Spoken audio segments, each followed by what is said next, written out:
ദൈവതിരുനാമത്തിന് മഹത്വമുണ്ടാകട്ടെ. ഇന്നത്തെ ബൈബിൾ പഠന ഭാഗത്തേക്ക് എപ്പേർപ്പെട്ടവർക്കും സ്വാഗതം. നാം ബൈബിൾ പഠനം അതിൻ്റെ മുഖവുര ചിന്തിച്ചു. എന്നാൽ ഇന്ന് നമുക്ക് വിഷയത്തിലേക്ക് പ്രവേശിക്കാം. എന്താണ് നാം ചിന്തിക്കാൻ പോകുന്ന വിഷയം? പരിശുദ്ധാത്മാവ് എന്ന വിഷയം. നാം കഴിഞ്ഞ പ്രാവശ്യം പറഞ്ഞ ഒരു വിഷയം മാത്രമല്ല, അതൊരു വ്യക്തിയാണ്, അതൊരു ശക്തിയാണ്. ത്രിത്വം, ട്രിനിറ്റി നാം കേട്ടിട്ടുണ്ട്. പിതാവാം ദൈവം, പുത്രനാം ദൈവം യേശുക്രിസ്തു, പരിശുദ്ധാത്മാവാം ദൈവം. ആ പരിശുദ്ധാത്മാവിനെ കുറിച്ചാണ് നാം പഠിക്കാൻ പോകുന്നത്. പരിശുദ്ധാത്മാവ് എന്ന വാക്ക് ഗ്രീക്കിലും എബ്രായ ഭാഷയിലും എങ്ങനെയാണ് പറഞ്ഞിരിക്കുന്നത് നമുക്ക് നോക്കാം. ഗ്രീക്ക് ഭാഷയിൽ ന്യൂമ എന്നും PNEUMA ന്യൂമ എന്നും, എബ്രായ ഭാഷയിൽ റൂഹ RUACH എന്നുമാണ് പരിശുദ്ധാത്മാവിന് പറഞ്ഞിരിക്കുന്നത്. ദൈവത്തിന് സ്തോത്രം. പരിശുദ്ധാത്മാവിനെ കുറിച്ച് ഉൽപ്പത്തി പുസ്തകം 1-ാം അധ്യായം 2-ാമത്തെ വാക്യം മുതൽ വെളിപ്പാട് പുസ്തകം 22-ാം അധ്യായം 17-ാമത്തെ വാക്യം വരെ ഈ പരിശുദ്ധാത്മാവിനെ കുറിച്ച് പറഞ്ഞിട്ടുണ്ട്. നമ്മൾ വിചാരിക്കും പഴയ നിയമത്തിൽ പിതാവാം ദൈവവും പുതിയ നിയമത്തിൽ കർത്താവായ യേശുക്രിസ്തു. എന്നാൽ അപ്പോസ്തല പ്രവൃത്തികൾ തുടങ്ങി മുന്നോട്ട് വരുമ്പോൾ പരിശുദ്ധാത്മാവും, അങ്ങനെ ഇന്ന് തുടർന്ന് പരിശുദ്ധാത്മാവും, ഇങ്ങനെ ദൈവത്തിൻ്റെ പ്രവർത്തനങ്ങൾ ഈ 3 ഘട്ടങ്ങളിലായി നടക്കുന്നുവെന്ന് നാം പറയുമ്പോഴും പിതാവ് എവിടെയുണ്ടോ അവിടെയെല്ലാം പുത്രനുണ്ട്, പുത്രൻ എവിടെയുണ്ടോ അവിടെയെല്ലാം പരിശുദ്ധാത്മാവും ഉണ്ട്.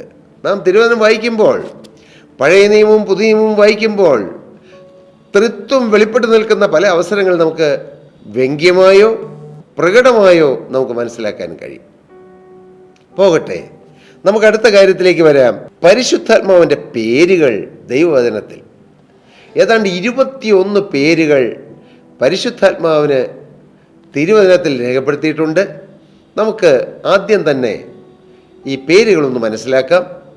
ഞാൻ ആ പേരുകളും പറയാം, അതിൻ്റെ റെഫറൻസ് ബൈബിൾ വേഴ്സസും നിങ്ങളോട് പറയാം. പരിശുദ്ധാത്മാവ് ലൂക്കോസിന് സുവിശേഷം 3-ാം അധ്യായം 22-ാമത്തെ വാക്യത്തിലും 4-ാം അധ്യായം 1-ാമത്തെ വാക്യത്തിലും പരിശുദ്ധാത്മാവ് എന്ന് എഴുതിയിരിക്കുന്നത് കാണാം.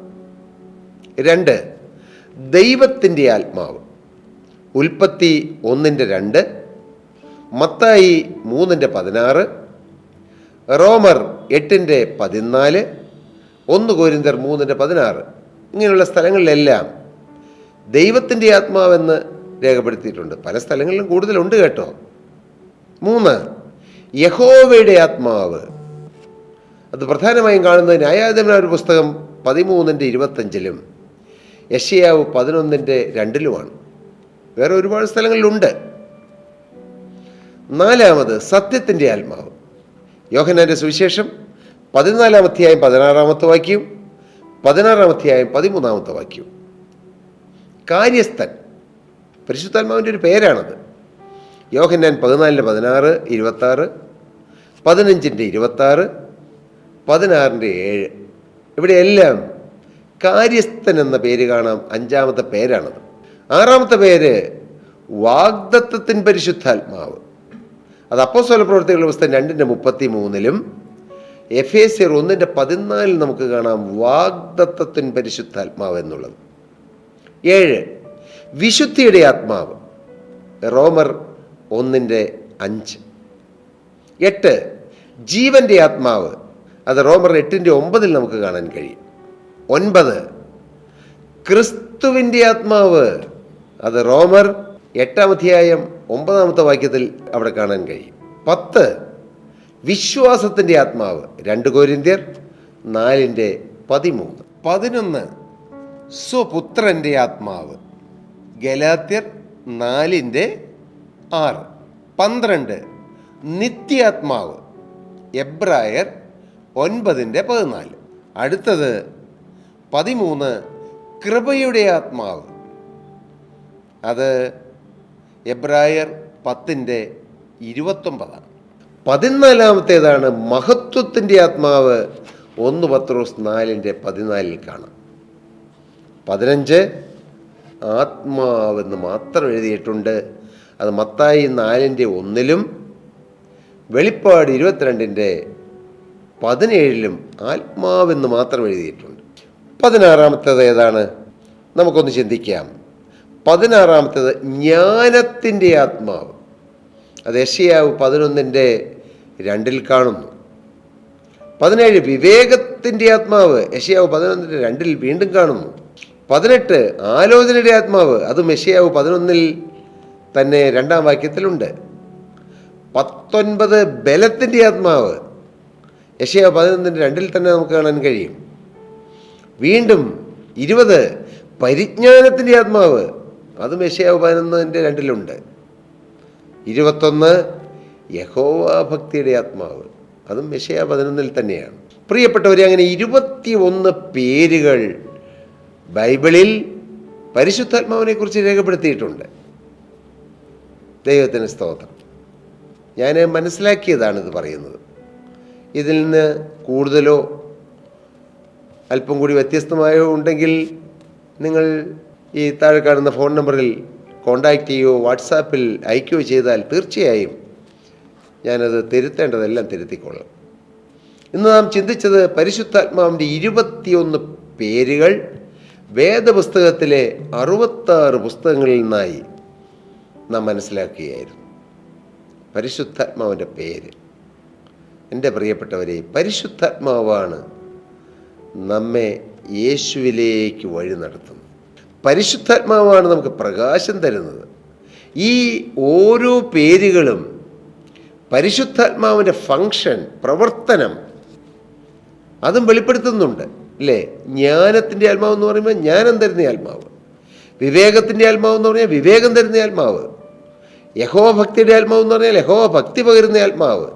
അതിൻ്റെ ഫങ്ഷനോടുകൂടി തന്നെ അതിൻ്റെ പേരുകൾ നൽകിയിരിക്കുന്നു, 21 പേരുകൾ. ഇനി നമുക്ക് പരിശുദ്ധാത്മാവിനെ സാദൃശ്യവൽക്കരിച്ചിരിക്കുന്നത് ഏതെല്ലാം കാര്യങ്ങളാണ് തിരുവചനത്തിൻ്റെ അടിസ്ഥാനത്തിൽ നോക്കാം. ഒന്നാമതായി പരിശുദ്ധാത്മാവിനെ കാറ്റിനോട് സാദൃശ്യവൽക്കരിച്ചിരിക്കുന്നു. അപ്പോസ്തലപ്രവൃത്തി 2-ാം അധ്യായം 2-ാമത്തെ വാക്യവും യോഹന്നാൻ്റെ സുവിശേഷം 3:8 യെഹെസ്കേൽ 37:9 മുതൽ 10 വരെയുള്ള വാക്യം, 9-10 വാക്യങ്ങൾ വായിക്കുമ്പോഴെല്ലാം കാറ്റിനോടാണ് പരിശുദ്ധാത്മാവിനെ ഓമിച്ചിരിക്കുന്നത്, സാദൃശ്യപ്പെടുത്തിയിരിക്കുന്നത്. കർത്താവിന് സ്തോത്രം. അതിനെക്കുറിച്ച് വിശദീകരിക്കേണ്ട ആവശ്യമുണ്ടോ? അപ്പോസ്തലപ്രവൃത്തി 2-ാം അധ്യായം വായിക്കുമ്പോൾ കൊടിയ കാറ്റടിക്കുന്നത് പോലെ പരിശുദ്ധാത്മാവ് ആ വീടിന് ചുറ്റും അടിച്ചു എന്നാണ്. കർത്താവിന് സ്തോത്രം. ദൈവത്തിൻ്റെ ആത്മാവ് ജീവിപ്പിക്കുന്ന കാറ്റാണ്, അത് ജീവനുള്ള കാറ്റാണ്. ഈ കാറ്റിന് ജീവനുണ്ട്. ഈ കാറ്റടിച്ചാൽ ജീവൻ വരും. ജീവിപ്പിക്കുന്ന കാറ്റ്, ജീവനുള്ള കാറ്റാണ് പരിശുദ്ധാത്മാവ്. എൻ്റെ പ്രിയപ്പെട്ടവരെ, ഈ പരിശുദ്ധാത്മാവ് നമ്മുടെ മേൽ വീശുമ്പോൾ ആത്മാവിൽ ജീവൻ നഷ്ടപ്പെട്ടു പോയി നമുക്ക് കർത്താവ് ജീവൻ തരികയാണ്. നമുക്കറിയാം, യെഹെസ്കേൽ പ്രവാചകന്റെ പുസ്തകം 37-ാം അധ്യായം വായിക്കുമ്പോൾ വലിയൊരു താഴ്വര നിറയെ അസ്ഥിക്കുമ്പാരങ്ങൾ. എന്നാൽ ജീവനുള്ള ദൈവത്തിൻ്റെ വചനം കേട്ടുകൊണ്ടിരുന്നപ്പോൾ ആ പ്രവാചകൻ ഈ അസ്ഥികളോട് പ്രവചിച്ചുകൊണ്ടിരുന്നപ്പോൾ അസ്ഥിയോട് അടുക്കുന്നു, അതിൽ മാംസം വരുന്നു, ഞരമ്പ് വരുന്നു, ത്വക്ക് വരുന്നു, പക്ഷേ ജീവനില്ല. ആ 4 വശത്തു നിന്ന് കാറ്റൂതുമ്പോഴാണ് ജീവൻ വരുന്നത്. ഏതാണ് ഈ കാറ്റ്? പരിശുദ്ധാത്മാവാകുന്ന കാറ്റ്. പരിശുദ്ധാത്മാവാകുന്ന കാറ്റ് നമ്മുടെ മേൽ വീശുമ്പോഴേ ആത്മാവിൽ നമുക്ക് ജീവൻ കിട്ടുകയുള്ളൂ. എൻ്റെ പ്രിയപ്പെട്ടവരെ, പരിശുദ്ധാത്മാവ് നമുക്ക് ആത്മാവിൽ ജീവൻ തരുന്ന കാറ്റാണ്, നാം മറക്കരുത്. അതുകൊണ്ടാണ് ദൈവത്തിൻ്റെ വചനം പറയുന്നത്, ആത്മാവിനെ കെടുക്കരുത്, പ്രവചനം തുച്ഛീകരിക്കരുത്, ദൈവത്തിൻ്റെ ആത്മാവിൻ്റെ പ്രവർത്തനത്തെ നാം അവിശ്വസിക്കരുത്, അതിനെ എതിർക്കരുത്, അതിനെ പുച്ഛിക്കരുത്, അതിനെ ആക്ഷേപിക്കരുത്, അതിനെ ദ്രോഹിക്കരുത്. ജീവൻ ലഭിക്കുന്നതിന് തടസ്സമാകും. ഈ ആത്മാവിൽ ജീവനുണ്ടെങ്കിലേ നമുക്ക് ദൈവരാജ്യത്തിലെത്താൻ കഴിയൂ. ആത്മാവിൽ ജീവനുണ്ടെങ്കിലേ യേശുവിനോട് ഒത്തുപോകാൻ കഴിയൂ. അതുകൊണ്ട് പരിശുദ്ധാത്മാവ് കാറ്റാണ്, ജീവൻ തരുന്ന കാറ്റ്, ജീവിപ്പിക്കുന്ന കാറ്റ്. രണ്ടാമത്തേത് എന്താണ്? പരിശുദ്ധാത്മാവിനെ തീയോട് ഉപയോഗിച്ചിട്ടുണ്ട്. തീ. കർത്താവിന് സ്തോത്രം. അപ്പോസ്തലപ്രവൃത്തികളുടെ പുസ്തകം 2-ാം അധ്യായം 3-ാമത്തെ വാക്യം. പെന്തക്കോസ്ത് നാൾ വന്നപ്പോൾ പിളർന്ന അഗ്നിനാവ് പോലെ അവരുടെ മേൽ ഓരോരുത്തരുടെ മേലും പതിഞ്ഞു. പരിശുദ്ധാത്മാവാണ്. തീയായി പരിശുദ്ധാത്മാവ് വരുന്നു. തീ, അതൊരു വലിയ അനുഭവമാണ്. പരിശുദ്ധാത്മാവ് തീ പോലെ പിളർന്ന നാവായി വരുന്ന അനുഭവം. ആ പരിശുദ്ധാത്മാവ് വന്നപ്പോൾ ഓരോരുത്തർ വിവിധ ഭാഷകളിൽ സംസാരിച്ചു. എല്ലാം നാം തിരുവനന്തപുരത്തിൽ വായിക്കുന്നതാണ്. തീയാണ് പരിശുദ്ധാത്മാവ്. തീ നമ്മുടെ പഴയ മനുഷ്യനെ കത്തിച്ചു കളയും. തീ നമ്മെ ചൂടുപിടിപ്പിക്കും. ആത്മാവിൽ തളർന്നും വാടിയും ക്ഷീണിച്ചും നിരാശപ്പെട്ടിരിക്കുന്ന നമുക്ക് ഈ ആത്മാവിൻ്റെ തീയുടെ ചൂട് വരുമ്പോൾ നമുക്ക് ഉത്തേജനം കിട്ടും, ഉന്മേഷം കിട്ടും. ഏലിയാവ് തളർന്നിരുന്നു. പക്ഷേ നിത്യനായ ദൈവം അവിടെ ഹല്ലേലൂയ ഏലിയാവിനെ ബലപ്പെടുത്തിയതുപോലെ ആത്മീയ ജീവിതത്തിൽ തളർന്നിരിക്കുന്നവരാരെങ്കിലും ഉണ്ടോ? നിങ്ങളെ ബലപ്പെടുത്താൻ ദൈവം അയക്കുന്ന തീയാണ് പരിശുദ്ധാത്മാവ്. പരിശുദ്ധാത്മാവ് പിളർന്നതാവുപോലെ പ്രത്യക്ഷമായി. ദൈവത്തിന് സ്തോത്രം. തീയുടെ വിവിധ തലങ്ങൾ എന്ന് പറഞ്ഞാൽ തീ വെളിച്ചം തരുന്നു, തീ ശുദ്ധീകരിക്കുന്നു, മാത്രമല്ല തീ ചലനം തരുന്നു. ഇന്ധനം കത്തുമ്പോഴാണ്, ആ തീ പിടിച്ച് ഇന്ധനം കത്തുമ്പോഴാണ് പണ്ട് കാലത്തെ തീവണ്ടി പോലെയുള്ളതായ ആ മിഷ്യൻ, ആ എൻജിൻ അത് പ്രവർത്തിക്കാനിടയാകുന്നത്. നമ്മുടെ ജീവിതത്തിലും നമ്മുടെ ജീവിതമാകുന്ന എൻജിൻ ചലിക്കണമെങ്കിൽ പരിശുദ്ധാത്മാവുന്ന തീ വേണം. അതുകൊണ്ട് നാം എപ്പോഴും പ്രാർത്ഥിക്കണം, പരിശുദ്ധാത്മാവ് എൻ്റെ ജീവിതത്തിൽ വരണം, എൻ്റെ ആളത്വത്തിൽ വരണം, എന്നിൽ വരണം, എന്നിൽ സ്ഥിരമായി വസിക്കണമെന്ന് നാം ആഗ്രഹിക്കണം. 3, പരിശുദ്ധാത്മാവ് പ്രാവാണ്.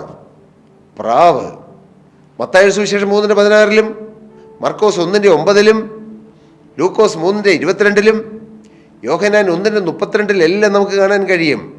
പ്രാവ്. കർത്താവായ യേശു ക്രിസ്തു ആ യോർദാൻ നദിയിൽ യോഹന്നാൻ സ്നാപകന്റെ കൈക്കീഴിൽ സ്നാനപ്പെട്ടപ്പോൾ എന്താണ് സംഭവിച്ചത്? പരിശുദ്ധാത്മാവ് സ്വർഗം തുറന്ന് ആത്മാവ് പ്രാവെന്ന രൂപത്തിൽ ഇറങ്ങി വന്നു. പ്രാവ് ഒരു നിഷ്കളങ്ക ജീവിയാണ്. പരിശുദ്ധാത്മാവ് നിഷ്കളങ്കതയുടെ പ്രതീകമാണ്. പരിശുദ്ധാത്മാവിനെ പ്രാവിനോട് ഉപമിച്ചിരിക്കുന്നു, സാദൃശ്യവൽക്കരിച്ചിരിക്കുന്നു. കർത്താവിന് സ്തോത്രം. പരിശുദ്ധാത്മാവിൽ നിഷ്കളങ്കതയുണ്ട്, ഒരു ശാന്തതയുണ്ട്, ഒരു സമാധാനമുണ്ട്. പ്രാവ് പറക്കും, പ്രാവ് കുറുകും, ഇല്ലേ? ഇതെല്ലാം പ്രാവിൻ്റെ സ്വഭാവമാണ്. ഈ പരിശുദ്ധാത്മാവ് നമ്മിൽ വന്നു കഴിയുമ്പോൾ ഈ സ്വഭാവങ്ങളെല്ലാം നമ്മിലേക്ക് പകരപ്പെടും. ഒരു നിഷ്കളങ്ക ഹൃദയം നമുക്ക് തരും, ഒരു ശാന്തത തരും. ഏതെല്ലാം പ്രശ്നങ്ങൾ ചുറ്റുപാട് നടക്കുമ്പോഴും പരിശുദ്ധാത്മാവ് നമ്മുടെ മേലെ വന്നാൽ നമുക്കൊരു ശാന്തതയായിരിക്കും. ചില മനുഷ്യർ പറയും, ഞാൻ ഇടയ്ക്ക് മറ്റുള്ളവരോട് സംസാരിക്കുമ്പോൾ പ്രാർത്ഥനാ വിഷയത്തിന് വേണ്ടി വിളിക്കുമ്പോൾ പറയും, അയ്യോ ടെൻഷൻ അടിച്ച് മടുത്തു, ജീവിതം മുഴുവൻ ടെൻഷനാണ്, ഉറങ്ങാൻ പറ്റുന്നില്ല. ഞാനപ്പോൾ ഓർക്കും, കർത്താവേ കൃപയാൽ വലിയ ടെൻഷനൊന്നും ഇല്ലാതെ സമാധാനത്തോടെ ജീവിക്കാൻ കർത്താവ് എനിക്ക് കൃപ തന്നു. എന്തുകൊണ്ട്?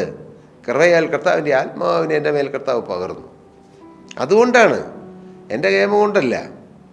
ഈ ആത്മാവ് നമ്മുടെ മേൽ വന്നു കഴിയുമ്പോൾ നമുക്ക് ശാന്തത കിട്ടും, സമാധാനം കിട്ടും. മാത്രമല്ല, നാം എവിടെയെങ്കിലും ചടഞ്ഞുകൂടിയിരിക്കുകയില്ല. പ്രാവ് പറക്കും. പ്രാവ് ചിറകടിച്ച് പറക്കുന്നത് പോലെ നാമും പറക്കാനിടയാകും, ചലിക്കാനിടയാകും. ദൈവവേലയിൽ ഉത്സാഹമുള്ളവരായി മുന്നോട്ടിറങ്ങും. ചടഞ്ഞുകൂടിയിരിക്കുകയില്ല, നിരാശപ്പെട്ടിരിക്കുകയില്ല, എനിക്ക് കഴിവുണ്ടോ എന്നോർത്ത് പിന്നോട്ട് വരികയില്ല. മുന്നോട്ട് പറക്കുന്ന അനുഭവമാണ് പരിശുദ്ധാത്മാവ് കാണിക്കുന്നത്. പ്രാവ് കുറുകും, കുറുകി കരയും. തലമുറകൾക്ക് വേണ്ടി, ദേശങ്ങൾക്ക് വേണ്ടി കുറുകി കരയുവാൻ ദൈവം കൃപ തരും. അതാണ് പ്രാവ്. മാത്രമല്ല, പ്രാവ് സമാധാനം, നിഷ്കളങ്കത, പറക്കൽ, കുറുകൽ, ശാന്തത എന്നിവയെല്ലാം തരും. മാത്രമല്ല, പ്രാവ് അത് പറക്കും. ദൈവത്തിൻ്റെ വചനം പറയുന്നു, യഹോവയ്ക്കായി കാത്തിരിക്കുന്നവർ ശക്തിയെ പുതുക്കും, അവർ കഴുകന്മാരെ പോലെ ചിറകരിച്ച് കയറും, അവർ മടുത്തു പോകാതെ ഓടുകയും ക്ഷീണിച്ചു പോകാതെ നടക്കുകയും ചെയ്യും. പ്രാവ് പറക്കുന്ന അവസ്ഥ നമ്മുടെ ജീവിതത്തിലും കഴുകനെ പോലെ നമുക്ക് പറക്കാം. ദൈവത്തിന് സ്തോത്രം. അടുത്തത് എന്താണ്? 4, ജീവജലത്തിൻ്റെ നദിയായി പരിശുദ്ധാത്മാവിനെ ഊമിച്ചിരിക്കുന്നു. യെശയ്യാ 44:3, യോഹന്നാൻ 4:14, 7:37, അതുപോലെ യെഹെസ്കേൽ 47:1 എല്ലാം വായിക്കുമ്പോൾ ജീവജല നദിയായി, മുട്ടോളമല്ല അരിയോളമല്ല, നീന്തിയിട്ടല്ലാതെ കടപ്പാൻ കഴിയാത്തത്ര വിധത്തിലുള്ള ഒരു നിറം അവിടെ കാണിക്കുന്നു. അത് ജീവജലനദി, പരിശുദ്ധാത്മാവിൻ്റെ നിറവിനെ കാണിക്കുന്നു. കർത്താവിന് സ്തോത്രം.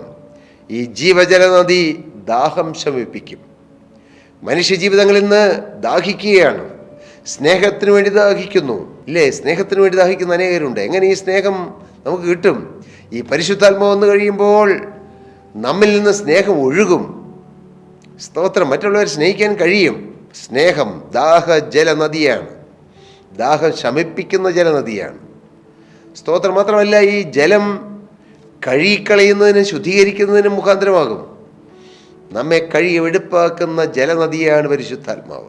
കർത്താവായ യേശു ക്രിസ്തു പറഞ്ഞു, ഉത്സവത്തിൻ്റെ മഹാദിനമായ ഒടുക്കത്തെ നാളിൽ യേശു നിന്നുകൊണ്ട്, ദാഹിക്കുന്നവനെല്ലാം എൻ്റെ അടുക്കൽ നിന്ന് കുടിക്കട്ടെ, എന്നിൽ വിശ്വസിക്കുന്നതിന് ഉള്ളിൽ നിന്ന് തിരുവെഴുത്ത് പറഞ്ഞിരിക്കുന്ന പോലെ ജീവജലത്തിന് നദികൾ ഒഴുകും. നാം കുടിക്കുക മാത്രമല്ല, നമ്മിലൂടെ ഒഴുകാൻ ദൈവടിയാക്കും. നമ്മിലൂടെ അനേക കുടുംബങ്ങളിലേക്ക്, വ്യക്തികളിലേക്ക്, ദേശങ്ങളിലേക്ക്, സ്ഥാപനങ്ങളിലേക്ക് സമാധാനം ഒഴുക്കുന്ന ഒരു ചാനലാക്കി കർത്താവ് നമ്മെ തീർക്കും. പരിശുദ്ധാത്മാവ് ജീവജലനദിയാണ്. നാം ഇത് പഠിച്ച് മുന്നോട്ട് പോകുമ്പോൾ ഇതെല്ലാം നാം ആഗ്രഹിക്കണം, കൊതിക്കണം, അതിനുവേണ്ടി പ്രാർത്ഥിക്കണം. സ്തോത്രം. 5, പരിശുദ്ധാത്മാവ് അച്ചാരമായി കാണിച്ചിരിക്കുന്നു. 2 കൊരിന്ത്യർ 1:22, എഫേസ്യർ 1:14, 2 കൊരിന്ത്യർ 5:5 വായിക്കുമ്പോൾ അച്ചാരമാണ്. അച്ചാരം, അഡ്വാൻസ്, ഏണസ്റ്റ് മണി എന്നൊക്കെ പറയും, ഇല്ലേ? അതാണ് പരിശുദ്ധാത്മാവ്. മാത്രമല്ല, 6ാമത്തെ കാര്യം എന്താണ്? അഭിഷേക തൈലമാണ് പരിശുദ്ധാത്മാവ്. അഭിഷേക തൈലം, തൈലം. എബ്രായർ 1:9, അപ്പോസ്തലർ 10:38, അങ്ങനെ വേദപുസ്തകത്തിൽ പല ഭാഗങ്ങളിൽ അഭിഷേക തൈലത്തെക്കുറിച്ചുണ്ട്. പഴയ നിയമത്തിലുണ്ട്. അഭിഷേകം ചെയ്യുന്ന തൈലം അത് പരിശുദ്ധാത്മാവിൻ്റെ നിറവിനെ കാണിക്കുന്നു. നാം വായിക്കുന്നു, അഹറോൻ്റെ തലയിൽ പകർന്ന അഭിഷേകം, ആ തൈലം താടിയിലേക്ക് ഒഴുകി ശരീരത്തിൻ്റെ നാനാഭാഗങ്ങളിലേക്ക്, വസ്ത്രത്തിൻ്റെ വിളിമ്പിലേക്ക് ഒഴുകി എന്ന് വായിക്കുന്നു. എല്ലാം പരിശുദ്ധാത്മാവിൻ്റെ നിറവാണ്. പരിശുദ്ധാത്മാവിനെ അഭിഷേക തൈലമായി കാണിച്ചിരിക്കുന്നു. 7, പരിശുദ്ധാത്മാവ് കാര്യസ്ഥനാണ്. സഹായകൻ, ആശ്വാസപ്രദൻ, മേൽനോട്ടം വഹിക്കുന്നവൻ, തിരുത്തലുകൾ ആവശ്യമുള്ളിടത്ത് തിരുത്തലുകൾ തരുന്നവൻ. അങ്ങനെ പരിശുദ്ധാത്മാവ് കാര്യസ്ഥനാണ്. കാര്യം നോക്കും, നമ്മുടെ കാര്യം നോക്കും, നമ്മളെ നേർവഴിക്ക് നടത്തും. കാര്യസ്ഥനാണ് പരിശുദ്ധാത്മാവ്. 8, അവസാനത്തെ കാര്യം എന്താണ്? നിക്ഷേപമാണ് പരിശുദ്ധാത്മാവ്. കർത്താവിന് സ്തോത്രം. ഈ നിക്ഷേപം ഞങ്ങൾക്ക് മൺകൂടാരങ്ങളിലാവുന്നുള്ളതെന്ന് വചനം പറയുന്നു. 2 കൊരിന്ത്യർ 4:7 പറഞ്ഞിരിക്കുന്നു, നിക്ഷേപം. പരിശുദ്ധാത്മാവ് നിക്ഷേപമാണ്, അമൂല്യനിധി. ഈ ഭൂമിയിൽ ഉള്ള എല്ലാ സമ്പത്തും പോകും, എന്നാൽ പരിശുദ്ധാത്മാവിനെ പ്രാപിച്ചാൽ അത് ഏറ്റവും വിലപ്പെട്ട നിധിയാണ്. ഞാൻ നിങ്ങളോട് ചോദിക്കട്ടെ, നിങ്ങൾ പരിശുദ്ധാത്മാവിനെ പ്രാപിച്ചുവോ? പരിശുദ്ധാത്മാവിനെ പ്രാപിക്കുക, അതാണ് ഒരു മനുഷ്യൻ ലഭിക്കാവുന്ന ഏറ്റവും വലിയ ഭാഗ്യം, ഏറ്റവും വലിയ സ്വത്ത്. ഈ ഭൂമിയിൽ കോടികൾ നേടിയാൽ അതെല്ലാം നഷ്ടപ്പെട്ടു പോകാം, എല്ലാം നഷ്ടപ്പെട്ടു പോകാം. എന്നാൽ പരിശുദ്ധാത്മാവിനെ പ്രാപിക്കുക, അതാണ് ഏറ്റവും വലിയ നിധി. നാം ഓരോരുത്തരും കൊതിക്കണം, ദാഹിക്കണം, പ്രാർത്ഥിക്കണം. പരിശുദ്ധാത്മാവിനിൽ വരണം, പരിശുദ്ധാത്മാവിനിലൂടെ ഒഴുകണം, പരിശുദ്ധാത്മാവിനിലൂടെ പ്രവർത്തിക്കണം, പരിശുദ്ധാത്മാവിനെ ശുദ്ധീകരിക്കണം, പരിശുദ്ധാത്മാവിനെ സകലത്തിൽ നടത്തണം. പരിശുദ്ധാത്മാവ് വാഗ്ദത്തത്തിന് പരിശുദ്ധാത്മാവിൽ എനിക്ക് മുദ്ര തരണം. ഹാലലൂയ. ഇങ്ങനെ പരിശുദ്ധാത്മാവ് വിവിധ മേഖലകളിൽ, വിവിധ തലങ്ങളിൽ നമ്മുടെ മേൽ പരിവർത്തിക്കും. ഹാലലൂയ. നാം ചിന്തിച്ചത് 8 കാര്യങ്ങൾ. പരിശുദ്ധാത്മാവിൻ്റെ പേര് 21, പരിശുദ്ധാത്മാവിനെ സാദൃശ്യവൽക്കരിച്ചിരിക്കുന്നത് 8 കാര്യങ്ങൾ. അങ്ങനെ 29 കാര്യങ്ങളാണ് പരിശുദ്ധാത്മാവിനെ കുറിച്ച് ഇന്ന് നാം പഠിച്ചത്. പ്രിയപ്പെട്ടവരെ, ഇതൊരു പഠനമായിട്ടല്ല, ഇതൊരു അനുഭവമായി നമ്മുടെ ജീവിതത്തിൽ വരണം. കാര്യസ്ഥനായി, വഴികാട്ടിയായി, നല്ല ഒരു ഗുരുവായി പരിശുദ്ധാത്മാവ് നമ്മെ വഴി നടത്തുന്ന ശ്രേഷ്ഠ പദവിയിലേക്ക് നമുക്ക് വരണം. അത് നാം എന്ത് ചെയ്യണം? പരിശുദ്ധാത്മാവിന് മുമ്പിൽ നമ്മെ തന്നെ സമർപ്പിക്കണം. പരിശുദ്ധാത്മാവേ എന്നിൽ വരണമേ. I will obey you God. Holy Spirit, I will obey you. I will respect you Holy Spirit. I will follow you Holy Spirit. I am welcoming you Holy Spirit. ഇങ്ങനെ പരിശുദ്ധാത്മാവിനോട് നാം കൂറ് പുലർത്തുന്നവരാകണം. പരിശുദ്ധാത്മാവിനെ ദുഃഖിപ്പിക്കരുത്. പരിശുദ്ധാത്മാവിൻ്റെ ആലോചനകൾ തള്ളിക്കളയരുത്. ഒരു ദൈവദാസനിലൂടെയോ ദൈവമക്കളിലൂടെയോ പരിശുദ്ധാത്മാവ് ഒരു ആലോചന എന്നാൽ അത് വ്യക്തമാക്കി കളയരുത്. അത് ബുദ്ധിക്കൊത്തതല്ല, അത് മെഡിക്കൽ സയൻസിനൊത്തതല്ല, അത് ശാസ്ത്രത്തിനൊത്തതല്ല എന്ന് പറഞ്ഞ് തട്ടിക്കളയരുത്. പ്രിയപ്പെട്ടവരെ, പരിശുദ്ധാത്മാവിനെ അനുസരിച്ച് നോക്കൂ. അതിൻ്റെ സമാധാനവും സന്തോഷവും ആശ്വാസവും സുഖവും നമുക്ക് അനുഭവിക്കാം. കർത്താവ് അതിനിടയാക്കട്ടെ. നിങ്ങളും പ്രാർത്ഥിക്കൂ. പരിശുദ്ധാത്മാവിനെ പ്രാപിക്കുക എന്ന വലിയ കാര്യം. അടുത്ത എപ്പിസോഡിൽ നമുക്ക് കാര്യമായി പരിശുദ്ധാത്മാവിനെ കുറിച്ച് ചിന്തിക്കാം. അതിനിടയാകട്ടെ. നിങ്ങൾ ഓരോരുത്തരും പ്രാർത്ഥിപ്പീൻ, പരിശുദ്ധാത്മാവിനെ പ്രാപിപ്പീൻ. പരിശുദ്ധാത്മാവ് നമ്മുടെ ജീവിതത്തിൽ വരുന്ന അനുഭവം നമ്മൾ പ്രാപിക്കണം. നിങ്ങൾ ദൈവത്തിൻ്റെ മന്ദിരമെന്നും ദൈവത്തിൻ്റെ ആത്മാവ് നിങ്ങൾ വസിക്കുന്നെന്നും അറിയുന്നില്ലയോ? ദൈവത്തിൻ്റെ വചനം പറയുന്നു, ദൈവത്തിൻ്റെ പരിശുദ്ധാത്മാവ് വസിക്കേണ്ട മന്ദിരമാണ് നമ്മുടെ ശരീരം. ഹല്ലേലൂയ. ദൈവത്തിൻ്റെ ദാനമായി നിങ്ങളിരിക്കുന്ന പരിശുദ്ധാത്മാവിൻ്റെ മന്ദിരമാവും നിങ്ങളുടെ ശരീരമെന്നും നിങ്ങളെ വിലയ്ക്ക് വാങ്ങിയിരിക്കാൻ നിങ്ങൾ താന്താങ്ങൾക്കുള്ളവരല്ല എന്നും അറിയുന്നില്ലയോ? എല്ലാം സത്യവചനങ്ങളാണ്. നമുക്ക് പരിശുദ്ധാത്മാവിനെ തിരിച്ചറിയാം, പരിശുദ്ധാത്മാവിനെ സ്വാഗതം ചെയ്യാം, പരിശുദ്ധാത്മാവിനെ അനുസരിക്കാം, പരിശുദ്ധാത്മാവിനെ ആദരിക്കാം. അങ്ങനെ പരിശുദ്ധാത്മാവിൻ്റെ ആ ലോക ശുശ്രൂഷ ചെയ്യുന്നവരായി നമുക്ക് ഈ ഭൂമിയിൽ ജീവിക്കാം. അതിന് കർത്താവ് ഇടയാക്കട്ടെ. കർത്താവ് എല്ലാവരെയും നിറപടിയായി അനുഗ്രഹിക്കട്ടെ. ദൈവനാമം മഹത്വപ്പെടട്ടെ.